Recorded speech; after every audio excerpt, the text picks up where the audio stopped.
ഒരു വീഡിയോയിൽ നമ്മൾ ഡിസ്കസ് ചെയ്യാൻ ഉദ്ദേശിക്കുന്നത് ടെൻസസുകളെ കുറിച്ചിട്ടാണ്. ഇത് എവിടെയാണ് നമുക്ക് യൂസ്ഫുൾ ആകുക എന്ന് ചോദിച്ചാൽ ഇത് ഇങ്ങനെ തന്നെ, അതായത് ടെൻസസിന്റെ ക്വസ്റ്റ്യൻസ് തന്നെ ഒരു ഗ്രാമർ ക്വസ്റ്റ്യൻ ആയിട്ട് തന്നെ നമ്മളോട് ചോദിക്കാം.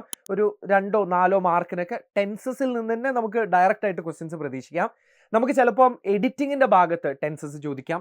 അതല്ലാന്നുണ്ടെങ്കിൽ നിങ്ങളിപ്പോൾ ഒരു വലിയ ആൻസർ എഴുതാണ്, നിങ്ങളൊരു 6 മാർക്കിനോ 8 മാർക്കിനോ ഒക്കെ ഉള്ളൊരു ചോദ്യം എഴുതുകയാണെന്നെങ്കിൽ അവിടെ നിങ്ങൾ ഒരുപാട് തവണ ടെൻസസ് തെറ്റിച്ചാൽ, അതായത് ഓരോ സെന്റൻസും അത് പാസ്റ്റ് ടെൻസിലാണോ പ്രസന്റ് ടെൻസിലാണോ ഫ്യൂച്ചർ ടെൻസിലാണോ പോകുന്നത് അതിനനുസരിച്ചാണ് നമ്മൾ എഴുതുന്നത്. അതൊക്കെ നിങ്ങൾ തെറ്റിക്കുകയാണെന്നുണ്ടെങ്കിൽ, അല്ലെങ്കിൽ വെർബിന്റെ ഫോമുകൾ V1 V2 V3 ഒക്കെ നിങ്ങൾ തെറ്റിക്കുകയാണെന്നുണ്ടെങ്കിൽ അങ്ങനെ നിങ്ങൾക്ക് ഒരുപാട് മാർക്ക് പോകും. അപ്പോൾ നിങ്ങളൊരു വലിയ ആൻസർ എഴുതുന്ന സമയത്തും അതല്ല നിങ്ങൾക്ക് ഒരു ഗ്രാമർ ക്വസ്റ്റ്യൻ ആയിട്ട് ചോദിക്കുന്ന സമയത്തൊക്കെ ടെൻസസ് നമ്മൾ പഠിച്ചിരിക്കേണ്ടത് വളരെ അത്യാവശ്യമാണ്. അപ്പോൾ നമ്മൾ ഈ ഒരു വീഡിയോയിൽ വളരെ കുറഞ്ഞ സമയം കൊണ്ട് നമുക്ക് പ്രധാനമായിട്ട് പഠിച്ചു പോകേണ്ട അല്ലെങ്കിൽ പഠിച്ചിരിക്കേണ്ട, ഒരാൾ അറിഞ്ഞിരിക്കേണ്ട എല്ലാ ടെൻസ് ഫോമുകളും നമുക്ക് ഈ ഒരു വീഡിയോയിൽ കവർ ചെയ്യാം.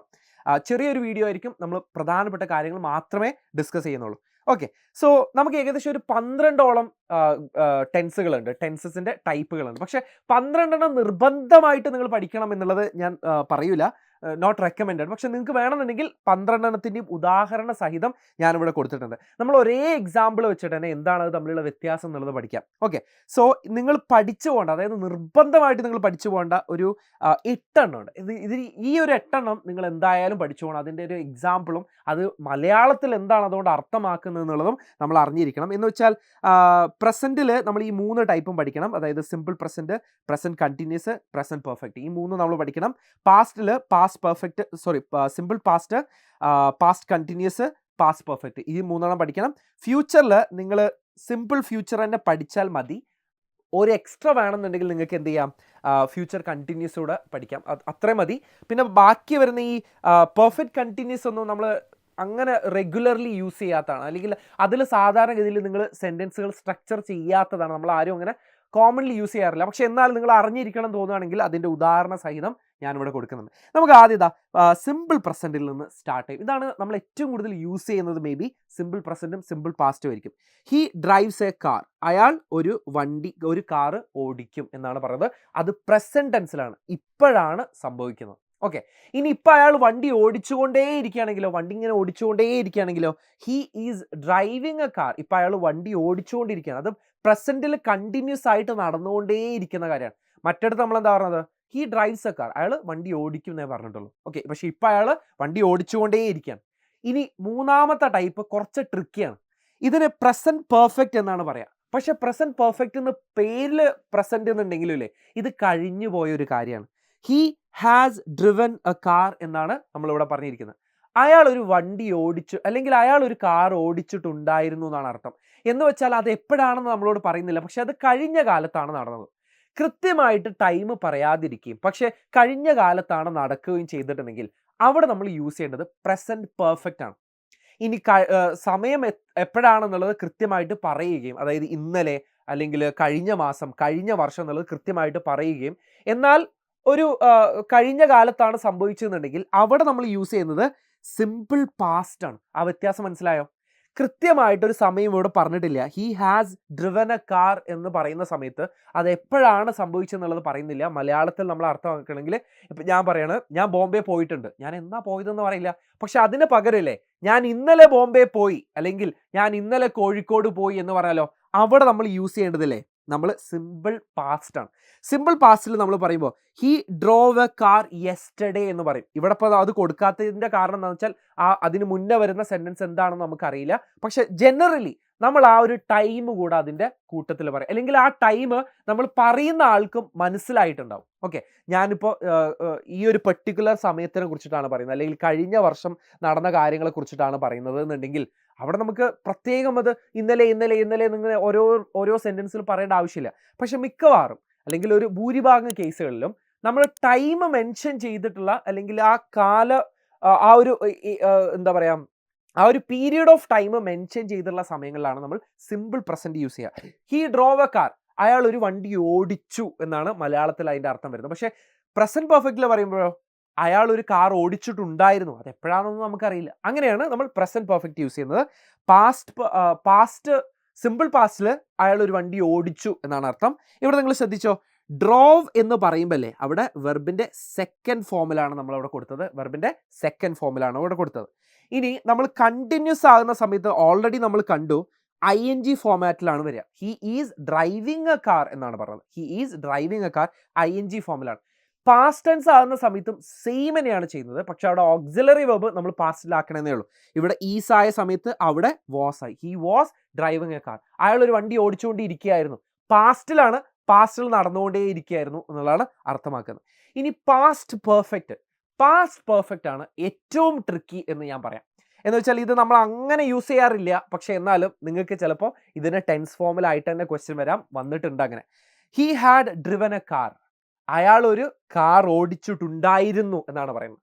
എന്ന് വെച്ചാൽ നമ്മൾ പാസ്റ്റ് പെർഫെക്റ്റ് എവിടെയാണ് യൂസ് ചെയ്യാന്ന് വെച്ചാൽ പാസ്റ്റിൽ തന്നെ രണ്ട് കാര്യങ്ങൾ നടക്കുന്നുണ്ട് എന്ന് വിചാരിക്കുക. ഫോർ എക്സാമ്പിൾ, ഞാൻ ക്ലാസ്സിലേക്ക് വന്ന സമയത്ത് ഓൾറെഡി ക്ലാസ് തുടങ്ങിയിട്ടുണ്ടായിരുന്നു എന്നാണ് ഞാൻ പറയുന്നത്.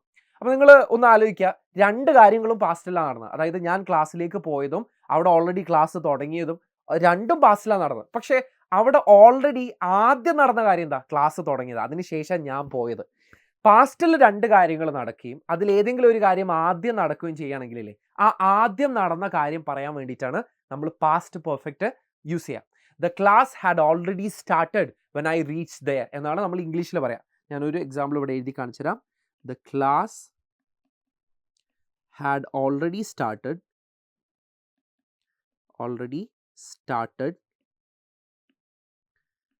when I reached there എന്നുള്ളതാണ് നമ്മളിവിടെ ഫില്ല് ചെയ്യേണ്ട സാധനം എന്ന് പറയുന്നത്. നിങ്ങളൊരു കാര്യം ശ്രദ്ധിച്ചേ, the class had already started എന്നാണ്. ഈ ഹാഡ് പ്ലസ് V3 ആണ്. ഹാഡ് പ്ലസ് V3 ആണ് നമ്മൾ ഇതിൽ യൂസ് ചെയ്യുക. ഹാഡ് ഡ്രിവൻ എന്ന് കണ്ടോ? ഹാഡ് ഡ്രിവൻ എന്ന് പറഞ്ഞാലും ഹാഡ് പ്ലസ് V3 ഫോർമാറ്റിലാണ് പാസ്റ്റ് പെർഫെക്റ്റിനെ നമ്മൾ കൊടുക്കേണ്ടത്. ഇനി നമ്മൾ ഫ്യൂച്ചറിലേക്ക് വരാം. ഫ്യൂച്ചറിൽ നിങ്ങൾ ആകെ ഒരു കാര്യം ശ്രദ്ധിച്ചാൽ മതി. അവിടെ ഒരു വില്ലിട്ട് കൊടുക്കുക. വില്ലിന് ശേഷം വരേണ്ട വെർബിൻ്റെ ഫസ്റ്റ് ഫോമിലായിരിക്കണം. He will drive a car. അയാൾ ഒരു കാർ ഓടിക്കും എന്നുള്ളത് മാത്രമേ ഉള്ളൂ. ഇനി വേണമെന്നുണ്ടെങ്കിൽ നിങ്ങൾക്ക് ഒരു ധൈര്യത്തിന് നിങ്ങളിതിൻ്റെ ING ഫോം കൂടെ പഠിക്കുക. ജസ്റ്റ് ഒരു ING കൂടെ ഇട്ട് കൊടുത്തു കഴിഞ്ഞാൽ ഫ്യൂച്ചർ കണ്ടിന്യൂസ് ആയി. He will be driving a car. അയാൾ ഒരു കാർ ഓടിച്ചുകൊണ്ടേയിരിക്കുകയായിരിക്കും. നാളെ നമ്മൾ അവിടെ പോകുന്ന സമയത്ത് അയാൾ ഒരു കാർ ഓടിച്ചുകൊണ്ടേയിരിക്കുകയായിരിക്കും എന്നുള്ളതാണ് അതുകൊണ്ട് അർത്ഥമാക്കുന്നത്. ഓക്കെ, സോ ഇത്രയാണ് നമ്മൾ എന്തായാലും പഠിച്ചു പോകേണ്ട ഒരു 8 ടെൻസ് ഫോമുകൾ എന്ന് പറയുന്നത്. ഇത് ബാക്കിയും ഉണ്ട്, ഏകദേശം 12 എണ്ണം ഉണ്ട്. 12 എണ്ണം നിങ്ങൾക്ക് പഠിക്കാനുള്ള ഒരു കോൺഫിഡൻസ് ഉണ്ടെങ്കിൽ നിങ്ങൾക്ക് പഠിക്കാം. പക്ഷേ 8 എണ്ണം നിങ്ങൾ എന്തായാലും അതിൻ്റെ എക്സാമ്പിളുകൾ സഹിതം, അതായത് നിങ്ങൾ തന്നെ സെൻറ്റൻസുകൾ ഉണ്ടാക്കി നോക്കുക. ഹി ഡ്രൈവ്സ് എ കാർ എന്ന് പറയുന്നത് ഞാൻ കൊടുത്തിട്ടുള്ള എക്സാമ്പിളാണ്. അതിന് പകരം നിങ്ങൾക്ക് നിങ്ങളുടേതായിട്ടുള്ള എക്സാമ്പിളുകൾ ഇട്ട് നോക്കുക. ഓക്കെ, എന്താണ് സിമ്പിൾ സെൻറ്റൻസുകൾ നിങ്ങളിങ്ങനെ കണ്ടിന്യൂസിലും പാസ്റ്റ് കണ്ടിന്യൂസിലും ഫ്യൂച്ചറിലും ഫ്യൂച്ചർ പെർഫെക്റ്റിലേക്ക് പോകേണ്ട, പാസ്റ്റ് പെർഫെക്റ്റിലും പ്രസൻറ്റ് പെർഫെക്റ്റിലും ഒക്കെ ഒന്ന് ഇട്ട് നോക്കുക. അപ്പോൾ നിങ്ങൾക്ക് കൃത്യമായിട്ട് ഓരോ ടെൻസുകളും ഈസി ആയിട്ട് കൈകാര്യം ചെയ്യാം. നമുക്കൊരു ക്വസ്റ്റ്യൻ നോക്കാം. The police came only after the thief dash escape എന്നുള്ളതാണ് ഒന്നാമതായിട്ട് നമുക്ക് ഫില്ല് ചെയ്യാൻ ചോദിച്ചിരിക്കുന്നത്. ഇത് ഞാനിത് ഇപ്പോൾ പറഞ്ഞിട്ടുള്ള എക്സാമ്പിളാണ്. അതായത് പാസ്റ്റിൽ തന്നെ രണ്ട് കാര്യങ്ങൾ നടക്കുകയും അതിലേതെങ്കിലും ഒരു കാര്യം ആദ്യം നടക്കുകയും ചെയ്യുന്ന ഒരു സിറ്റുവേഷനാണ്. The police came only after the thief dash escape എന്നുള്ള. അതായത് പോലീസുകാർ അവിടെ എത്തുമ്പോഴത്തേക്കും കള്ളൻ രക്ഷപ്പെട്ട് കഴിഞ്ഞിട്ടുണ്ടായിരുന്നുള്ളത്. അപ്പോൾ ആദ്യം നടന്ന കാര്യം കള്ളൻ രക്ഷപ്പെടലാണ്, പിന്നീടാണ് പോലീസുകാർ വന്നത്. അപ്പോൾ ഈ കള്ളൻ രക്ഷപ്പെടുക എന്ന് പറഞ്ഞ ഭാഗത്തിന് നമ്മൾ യൂസ് ചെയ്യേണ്ടത് ഹാഡ് പ്ലസ് V3 ആണ്. ഹാഡ് പ്ലസ് V3 ആണ്. അപ്പോൾ ദ തീഫ് ഹാഡ് എസ്കേപ്ഡ് എന്നുള്ളതാവും. ദ തീഫ് ഹാഡ് എസ്കേപ്ഡ് എന്നുള്ളതാവും. ഓക്കെ, ഇനി അടുത്ത ചോദ്യം. Last year I dash walk back home every evening എന്നാണ് പറയുന്നത്. ഇവിടെ കൃത്യമായിട്ട് ലാസ്റ്റ് ഇയർ എന്ന് പറയുന്നുണ്ട്. എന്ന് വെച്ചാൽ സമയം അല്ലെങ്കിൽ പീരിയഡ് ഓഫ് ടൈം കൃത്യമായിട്ട് മെൻഷൻ ചെയ്യുന്നുണ്ട്. അങ്ങനെയാണെങ്കിൽ നമ്മളിവിടെ സിമ്പിൾ പാസ്റ്റ് ആണ് യൂസ് ചെയ്യേണ്ടത്. ഇവിടെ നമ്മൾ ജസ്റ്റ് ഇങ്ങനെ ഇട്ട് കൊടുത്താൽ മതി. I walked back home every evening എന്ന് പറഞ്ഞാൽ മതി. He usually wears pants but now he dash wear dhoti എന്നാണ് കൊടുത്തിരിക്കുന്നത്. അയാൾ സാധാരണ രീതിയിൽ പാൻ്റാണ് ഉടുക്കാറുള്ളത്, പക്ഷേ ഇപ്പോൾ അയാളൊരു ധോത്തിയാണ് ഉടുത്തിരിക്കുന്നത്. ഇവിടെ നിങ്ങൾ ശ്രദ്ധിച്ചില്ലേ, ഇപ്പം നടന്നുകൊണ്ടിരിക്കുകയാണ് അല്ലേ, ഇപ്പോഴും അയാൾ ഉടുത്തുകൊണ്ടിരിക്കുകയാണ്. But now he is wearing എന്ന് പറയാം. Now he is wearing dhoti എന്ന് നമുക്ക് പറയാം. ഇനി look the snow dash fall അല്ലേ. ദ സ്നോ ഈസ് ലുക്ക് എന്ന് പറയുന്നത് നമ്മൾ എപ്പോഴും നോക്കടാ എന്ന് പറയുമ്പോൾ അത് അപ്പോഴും നടന്നുകൊണ്ടിരിക്കുന്ന കാര്യമായിരിക്കും അല്ലേ. The snow is falling. Snow is falling. ഇവിടെ നമ്മൾ എന്താണ് യൂസ് ചെയ്തത്? പ്രസൻറ്റ് കണ്ടിന്യൂസ് ആണ്. പ്രസൻറ്റ് കണ്ടിന്യൂസ് ആണ്, ഇവിടെയും യൂസ് ചെയ്തു. പ്രസൻറ്റ് കണ്ടിന്യൂസ് ആണ്, ഇവിടെയും നമ്മൾ യൂസ് ചെയ്തിട്ടുള്ളത്. ഓക്കെ, സോ ടെൻസസ് എന്ന് പറയുന്നത് നമുക്ക് ഏറ്റവും യൂസ്ഫുൾ ആയിട്ടുള്ള ഒരു ഗ്രാമർ ടോപ്പിക്കാണ്. ഇത് നമുക്ക് വലിയ ചോദ്യങ്ങളുടെ ഡിസ്ക്രിപ്റ്റീവ് ആയിട്ടുള്ള ആൻസറുകൾ എഴുതുമ്പോൾ, നമുക്ക് ഇതുപോലത്തെ ഗ്രാമർ ടോപ്പിക്സ് എഴുതുമ്പോൾ, എഡിറ്റിങ്ങുകളിൽ, അങ്ങനെ ഒരുപാട് യൂസ് കേസ് സിനാരിയോകൾ ഉണ്ട് നമുക്ക് ടെൻസസ് പഠിക്കുന്നതിൽ. അപ്പോൾ ഇതെന്തായാലും ഒന്ന് പഠിച്ചു നോക്കുക. നിങ്ങളുടേതായിട്ടുള്ള സെൻറ്റൻസുകൾ ഉണ്ടാക്കിയെടുക്കാനും നിങ്ങൾക്ക് ടെൻസസ് ഭയങ്കരമായിട്ട് ഹെൽപ്പ് ചെയ്യും. അപ്പോൾ നമുക്ക് ഇതുപോലെ തന്നെ മറ്റൊരു ഗ്രാമർ ടോപ്പിക്ക് കവർ അപ്പ് ചെയ്യാം. മറ്റൊരു വീഡിയോയിൽ കാണാം. Will see you there. By.